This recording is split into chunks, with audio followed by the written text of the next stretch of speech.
নমস্কার, blog express চ্যানেলে আপনাদের সবাইকে স্বাগত জানাই। আজকে বৃহস্পতিবার, এখন সকাল ওই 10টা মতো বাজে। তো যাই হোক, এখানে একটা ভিডিও করলাম আমি। এটা হচ্ছে খুব সুন্দর একটা গাছটার পাতাগুলো লাগছিল ফল কালার। তো একটুর জন্য একটু ভিডিও করলাম, একটু গেছিলাম কাজে।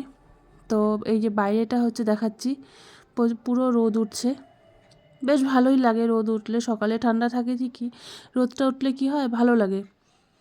তো ঘরের কাজ মোটামুটি কমপ্লিট। তো চলে আসছি রান্না করতে। রান্নাতে আজকে করব পেঁয়াজকলি ভাজা আর করব পাবদা মাছ। তো প্রথমে পেঁয়াজকলি ভাজাটাই করে নিই, ভাত এখনও হয়নি, ভাতও করব। তো পেঁয়াজকলি ভাজার জন্য তেল গরম হয়ে গেল, আর এই যে এখানে কালো জিরা ফোড়ন দিলাম। পেঁয়াজকলি ভাজাতে সাধারণত আমি কালো জিরা ফোড়নই দিই, কে কী দেয় জানি না, বাট আমি কালো জিরাটাই দিই। তো যাই হোক, হলুদ দিব, লবণ তো এখন দিব না।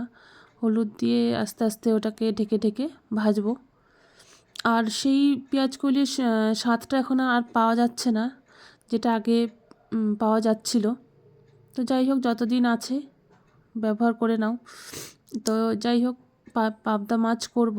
তো পাবদা মাছ যেখানে 5 পিস আছে, তো পাবদা মাছটাকে প্রথমে একটু হলুদ লবণ দিয়ে ভেজে নেব, আর এদিকে একটু পেঁয়াজকলিটাও নাড়া দিচ্ছি।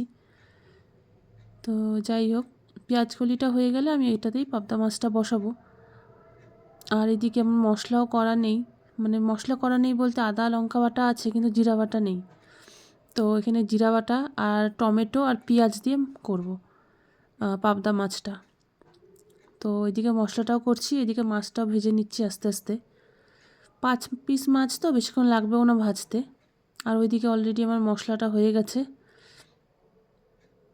তো যাই হোক, পেঁয়াজগুলি ভাজা করতে করতে মশলাটা করে নিলাম আমি আর কি। মাছটা আস্তে আস্তে ভাজলে কী হয়, ভালো করে ভাজাও হয়। আর বেশি যদি গ্যাসটা বাড়িয়ে দেওয়া যায় তাহলে তাড়াতাড়ি পুড়েও যায়, অতটাও ভালো লাগে না। তো এখানে আগে 2-3টে পিস আমি আগে ভাজবো, তারপরে দুটো ভাজবো। তো এই যে এদিকে 3টা অলরেডি ভাজা হয়ে গেছে আমার, আর বাকি দুটো আস্তে আস্তে ভেজে নিচ্ছি। আর এই যে মশলা তো করাই আছে, তো ওটার জন্য একটু কালো জিরা ফোড়ন দিলাম।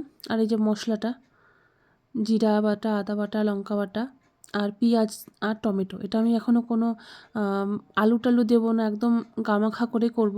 মানে পাবদা মাছের ঝাল মতন, ঝোল করব না। ঝোল খুব একটা ভালো লাগে না, তো শুকনাটাই আমাদের বাড়িতে চলে আর কি। আর এই পাবদা মাছটা গুলটুস খায়, সেরকম মাছ তো খেতে চায় না, কিন্তু পাবদা মাছটা তাও খায়, মানে খেতে চায়।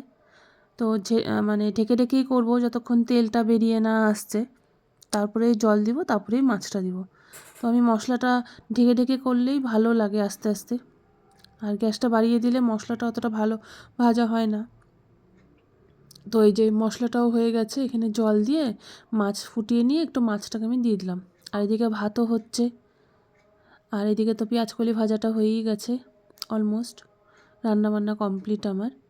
এই যে একটু ধনেপাতা দিতেই হবে, যেহেতু শীতকালে মোটামুটি যে কোনো রান্নাতেই ধনেপাতাটা দিলে বেশ ভালোও লাগে খেতে। আর যেহেতু এটা ঝাল করলাম, তা একটু ধনেপাতা দিলে বেশ ভালো লাগে। তো ফাইনাল এখানে সব রান্নাবান্না কমপ্লিট, আমার রান্নাঘরের কাজও কমপ্লিট। এদিকে হচ্ছে পেঁয়াজকলি ভাজা, তার নিচে আছে পাবদা মাছের ঝাল, ওইদিকে গরম গরম ভাতও আছে। তো রান্নাঘরও আমার পরিষ্কার কমপ্লিট হয়ে গেছে। আর এটা হচ্ছে মোটামুটি বিকালই ধরতে পারেন, 4:30 মতো বাজে। তো গুলটু স্কুল থেকে চলে এসেও খাচ্ছে। আর এদিকে কয়েকটা জামা কাপড় ছিল, তো জামা কাপড়গুলো ও খেতে খেতে আমি ভাঁজ করে নিই। তো এখানে হচ্ছে 5টা বাজে, তো এখানে গুলটুস ঘুমাচ্ছে। আমি যাচ্ছি একটু আমাদের কাউন্সিলর অফিসে, আমাদের ওখানে মিটিং আছে, সিডিএসের মিটিংও আছে, আর কাউন্সিলরও ডাকছে আমাদের সবাইকে। তো বেরিয়ে গেছি, মোটামুটি সন্ধ্যায় লেগেই আসলো। তো বেরিয়ে গেছি আর যাচ্ছি কাউন্সিলর অফিসে। তো যাচ্ছি এই কারণেই যে আমাদের এখানে ওয়ার্ড উৎসব আছে, 45 নম্বর ওয়ার্ড আমাদের বাঘাযতীন কলোনি। তো ওয়ার্ড উৎসবের জন্যই উনি ডাকছেন, যে প্রভাত ফেরিতে যাওয়ার জন্য, রিফ্লেক্ট দেওয়ার জন্য, এই জন্যই বিভিন্ন কারণে। তো প্রভাত ফেরিতে যদি যাই, অবশ্যই আপনাদের সঙ্গে করেই নিয়ে যাব। তো যাই, আগে মিটিংটা এখানে কি বলে না বলে শুনে আসি। আর আমাদের সিডিএসের মিটিংও আছে, তো সিডিএস বলতে আমি যে গ্রুপটা করি, তো এই যে মিটিংয়ে চলে আসছি, মিটিংয়ের খাতা টাতা নিয়ে, রেজলিউশন খাতা টাতা নিয়ে চলে আসছি। তো এখানে মিটিংটা হচ্ছে, কথাবার্তা হচ্ছে, তাই জন্য বসে আছি। ওঠো বলতো, ওঠো, টিউশন 4:30 বেজে গেছে, ওঠো,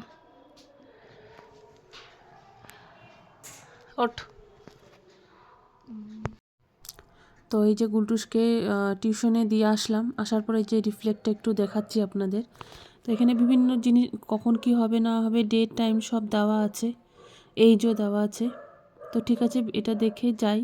ভিডিওটা তাহলে আজকে এখানেই শেষ করি। ভিডিওটা ভালো লাগলে লাইক করবেন, কমেন্ট করবেন, এবং তার থেকেও বেশি ভালো লাগলে সাবস্ক্রাইব করে নিতে পারেন। আশা করি ভালো লাগবে। সবাই ভালো থাকবেন। আজ আসি, দেখা হবে অন্য ব্লগে।